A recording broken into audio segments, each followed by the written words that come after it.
Assalamualaikum warahmatullahi wabarakatuh. Perkenalkan, nama saya Khairunisa, NIM 1920210101. Saya dari Prodi Hukum Ekonomi Syariah, Fakultas Syariah. Di sini saya akan menjelaskan makalah pribadi saya yang berjudul Perbedaan dan Persamaan Perikatan dengan Perjanjian. Materi yang pertama yaitu pengertian perikatan. Perikatan adalah suatu hubungan hukum antara dua orang atau dua pihak, di mana pihak yang satu berhak menuntut suatu hal dari pihak yang lain, sedangkan pihak yang lain tersebut berkewajiban untuk memenuhi tuntutan tersebut.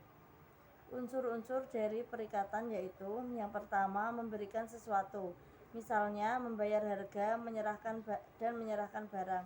Yang kedua yaitu berbuat sesuatu, misalnya memperbaiki barang yang rusak, membangun rumah, melukis untuk pemesan. Yang ketiga yaitu tidak berbuat sesuatu, misalnya tidak akan mendirikan sesuatu bangunan, perjanjian tidak akan menggunakan merek dagang tertentu. Menurut ilmu hukum perdata, perikatan dilihat dari objeknya, diantaranya yaitu: yang pertama, perikatan untuk memberikan sesuatu; yang kedua, perikatan untuk berbuat sesuatu; yang ketiga yaitu perikatan untuk tidak berbuat sesuatu; yang keempat, perikatan manasuka; yang kelima yaitu perikatan fakultatif; yang keenam, perikatan genetik dan spesifik; yang ketujuh yaitu perikatan yang dapat dibagi dan yang tidak dapat dibagi. Selanjutnya perikatan yang ke-8 yaitu perikatan yang sepintas, lalu, dan terus menerus. Kemudian jika dilihat dari subjeknya dibagi menjadi dua, yaitu perikatan tanggung-menanggung dan perikatan pokok dan tambahan. Kemudian yang dilihat dari daya kerjanya, perikatan dibagi menjadi dua, yaitu perikatan dengan ketetapan waktu, yang kedua perikatan bersyarat. Kemudian berikutnya yaitu perikatan menurut undang-undang. Yang pertama yaitu perikatan untuk memberikan sesuatu dalam pasal 1235 sampai 1238 KUH Perdata. Dalam perikatan untuk memberikan sesuatu termaktub kewajiban yang berutang untuk menyerahkan harta benda yang bersangkutan dan merawatnya sebagaimana bapak rumah tangga yang baik sampai pada saat penyerahannya. Berikutnya yaitu perikatan untuk berbuat sesuatu dan perikatan untuk tidak berbuat sesuatu dalam pasal 1239 sampai dengan pasal 1242 KUH Perdata, yang isinya yaitu tiap-tiap perikatan untuk berbuat sesuatu atau untuk tidak berbuat sesuatu apabila ia berutang tidak memenuhi kewajibannya, maka mendapatkan penyelesaiannya dalam kewajibannya memberikan penggantian biaya rugi dan bunga. Ketentuan pasal tersebut di atas memberikan pengaturan tentang tuntutan ganti rugi yang dapat diajukan oleh si berhutang ketika yang berhutang tidak memenuhi perikatannya. Yang ketiga yaitu perikatan bersyarat dalam pasal 1253 sampai 1267 KUH Perdata. Pasal 1253 KUH Perdata menyatakan bahwa perikatan adalah bersyarat jika digantungkan pada suatu peristiwa yang masih akan datang dan masih belum tentu akan terjadi. Syarat tersebut harus dinyatakan secara tegas dalam perikatan, namun batasan terhadap syarat tersebut telah diatur dalam undang-undang, yaitu: yang pertama, bertujuan untuk melakukan sesuatu yang tidak mungkin dilaksanakan; yang kedua yaitu bertentangan dengan kesusilaan; yang ketiga, dilarang undang-undang; yang keempat, pelaksanaannya tergantung dengan orang yang terikat; yang kelima yaitu perikatan dengan ketetapan waktu. Berikutnya yaitu perikatan manasuka. Dalam perikatan manasuka ini, debitur wajib debitur dibebaskan jika ia menyerahkan salah satu barang yang disebut ke dalam perikatan, tetapi ia tidak dapat memaksa yang berpiutang untuk menerima sebagian dari barang yang satu dan sebagian dari barang yang lain. Kemudian pengertian perjanjian.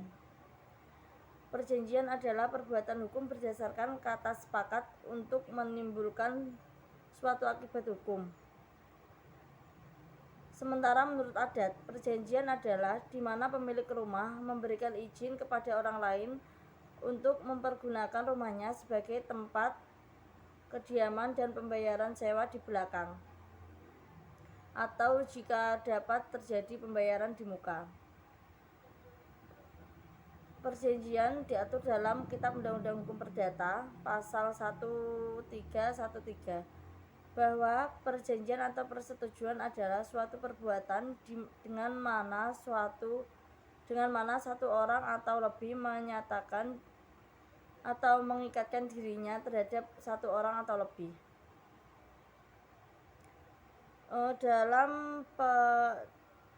Dalam perkembangan doktrin ilmu hukum dikenal dengan adanya 3 unsur dalam perjanjian, yaitu unsur unsensialia, yang kedua unsur naturalia, yang ketiga unsur aksidentalia. Berikutnya yaitu asas-asas perjanjian. Yang pertama, asas hukum perjanjian bersifat mengatur. Yang kedua, asas kebebasan berkontrak. Yang ketiga, asas konsensual. Yang keempat, asas pax servanda. Yang kelima, asas obligator. Selanjutnya, syarat-syarat perjanjian. Syarat sah perjanjian. Suatu kontrak dianggap sah dan dapat mengikat para pihak apabila memenuhi syarat sah yang telah ditentukan. Syarat-syarat tersebut dapat dibedakan menjadi berikut. Yang pertama, syarat sah umum. Berdasarkan pasal 1320 KUH Perdata, yaitu yang pertama, konsensus disebut juga kesepakatan berkehendak.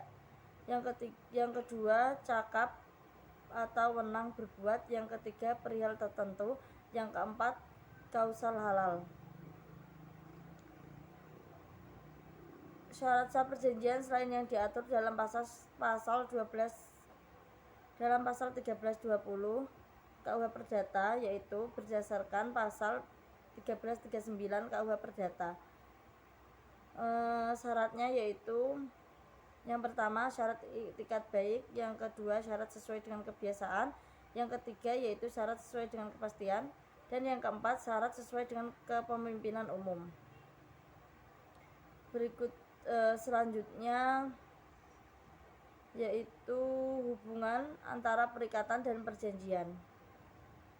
Hubungan perikatan dan perjanjian adalah bahwa perjanjian itu menerbitkan perikatan.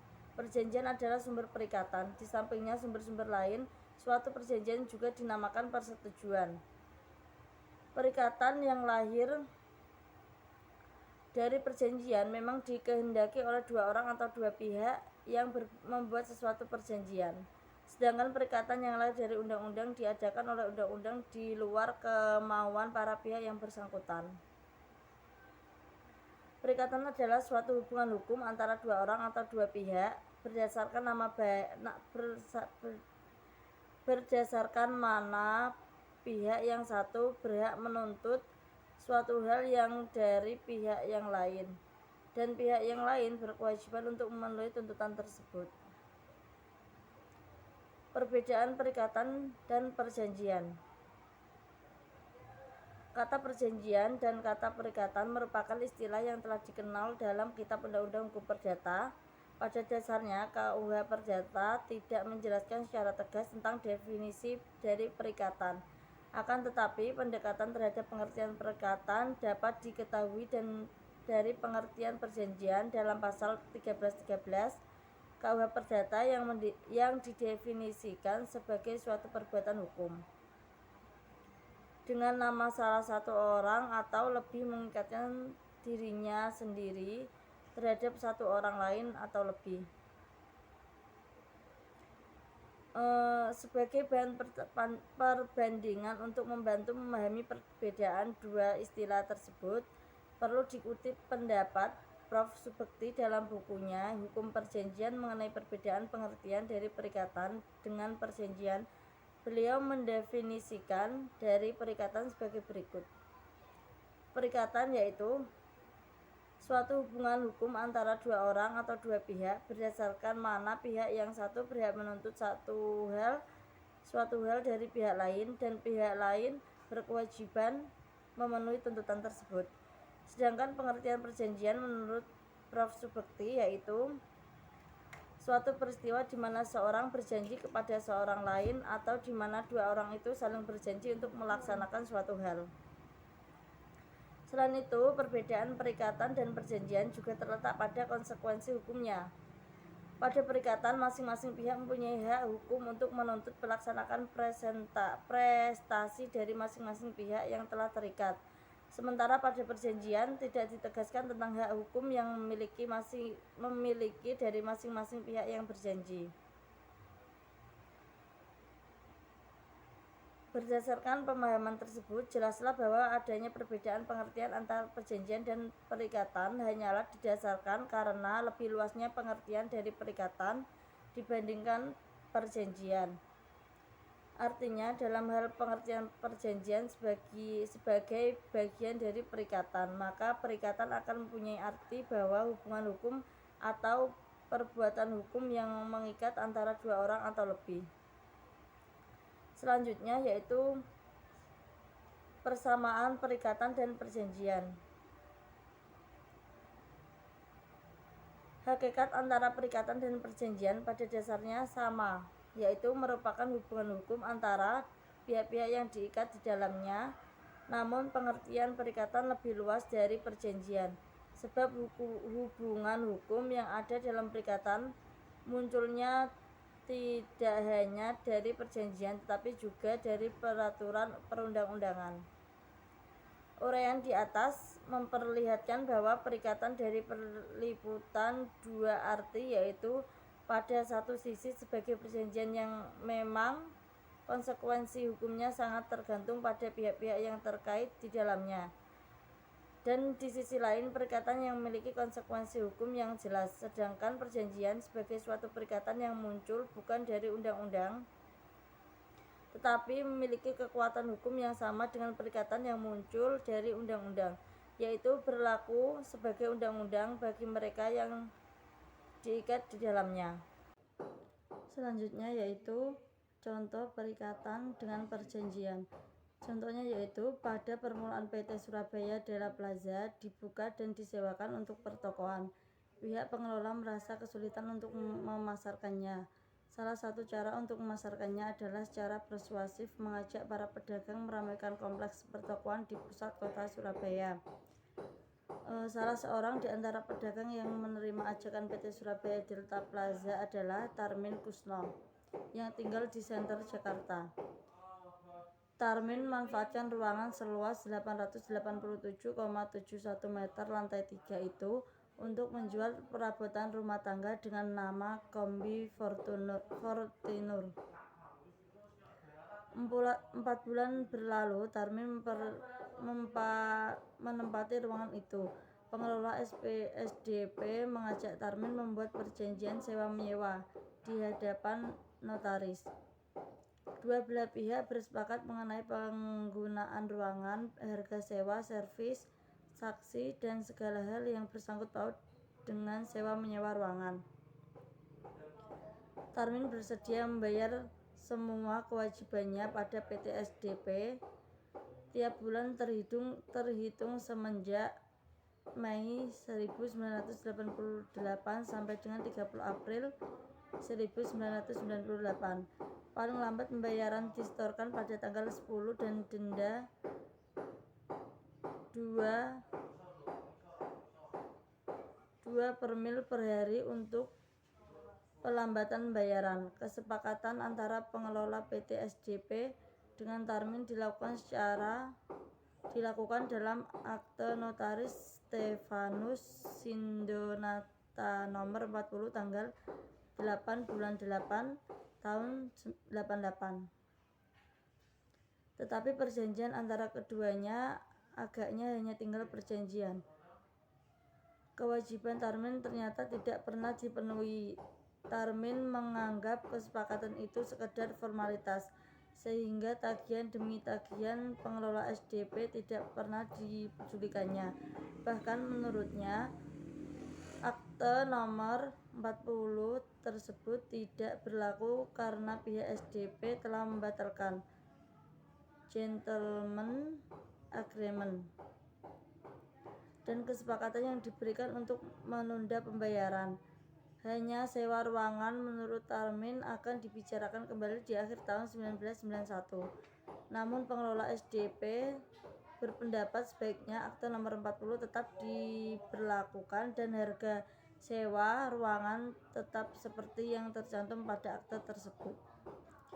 Hingga pada tanggal 10 Maret 1991, Tarmin seharusnya membayar 12.406.279,44 kepada PT SDP. Meski kian dari jumlah uang yang harus dibayarkan untuk ruangan yang ditempati terus bertambah, Tarmin tetap berkeras untuk tidak membayarnya. Pengelola SDP yang mengajak Tarmin meramaikan perkotaan tersebut. Pihak pengelola SDP menutup Kombi Fortuner secara paksa. Selain itu, pengelola SDP menggugat Tarmin di Pengadilan Negeri Surabaya. Sekian presentasi pribadi saya. Wassalamualaikum warahmatullahi wabarakatuh.